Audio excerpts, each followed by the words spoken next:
Hey everyone, lately I was procrastinating on YouTube, just like you right now, and I came across this little poll made by the YouTuber Realistic, in which he asked which is the primary purpose of parallel compression on drum tracks. Now obviously it is not stereo width or delay effects, the actual question is, does it enhance dynamics or does it increase loudness without losing detail? And I clicked on enhancing dynamics, and that was allegedly wrong. And I started a little bit of a discussion here, which I don't want to talk about in detail. If you are interested in that discussion, I will put the link in the description and you can go there and also add your arguments, and maybe I will change my mind if the arguments are better than what I have in mind right now. But let me show you a practical example first, okay? So here we have a drum track. It sounds like this.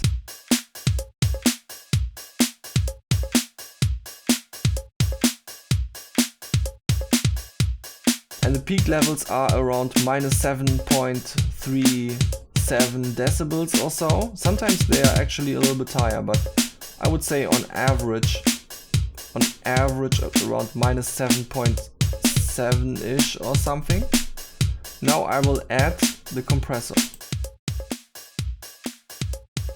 Now we have lower peak levels, and that doesn't actually matter, because that is not parallel compression yet. This is just how you set up the compressor at all. As you can see, I set it up for peak levels, no soft knee hard ratio. The attack has the length of the transient that you want to let through. And then you set up the release in a way that it doesn't let the body come back soon enough, but just the next peak. And you can play around with the attack a little bit to try different peak lengths, and it sounds like this.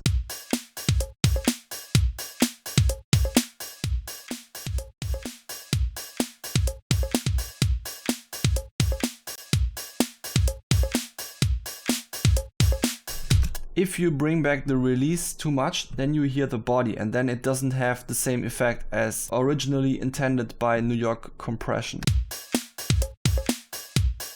Because the effect that New York compression should have is to just isolate those transients so that they can be mixed in with the dry signal again.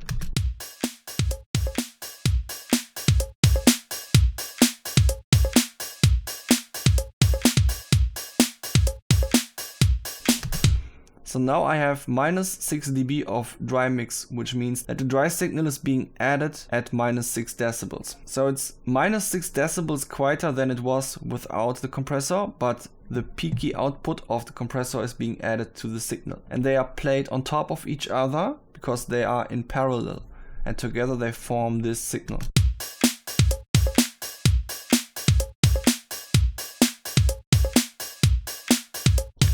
And you can already see that it has a higher average peak level, because obviously you are adding peaks to a signal that already had peaks, but without adding the body again. So you just get a more peaky signal, but it also sounds tighter. Let's A/B.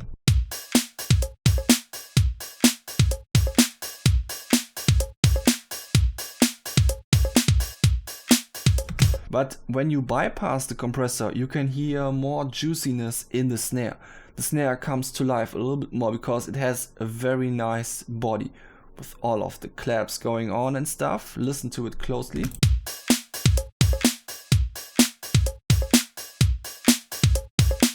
So if we wanted to compensate for that, we would have to make the output even louder.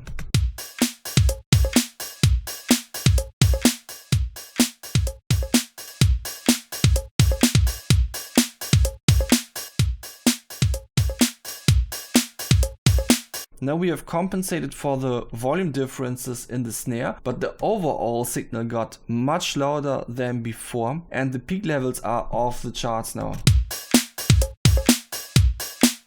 Already at -4 decibels. And as you know, the higher the peak levels are, the less headroom you have in your signal, in your mix, and that means you cannot make it that loud anymore.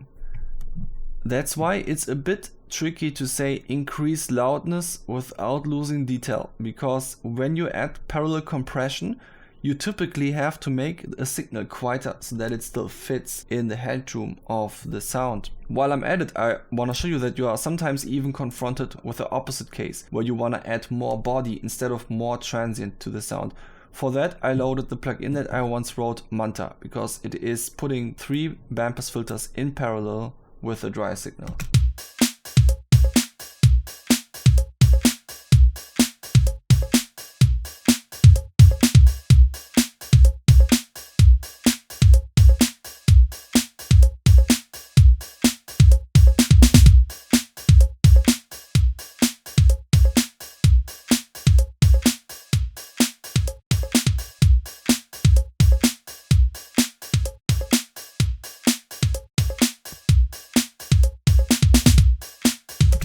As you can see, the kick before had a body like this, and the kick after, okay, the peak levels were a little bit higher too, but especially the body got much stronger, because that is what resonators do to the signal. And that is actually making it sound louder, because now you have all of the body of the sound. So I would say that it's technically not the opposite of parallel compression, because this has no compression in it. But musically speaking, this is the opposite of parallel compression, and this is what actually makes things louder. Now the big question is, of course, do you even want things to be louder? In a truly good mix, there are a lot of dynamics, and especially recently I noticed that it's not the right choice to just clip everything to gain maximum loudness, because in the end all that matters is the listener using their hand on the volume knob to change the volume around, and they will use this feature even if they use something like Spotify. If they think that your sound is cool, then they will turn it up. If they think your sound is shit, then they will turn it down. And dynamics make the sound cool. Dynamics are what tickles your brain and makes you feel great.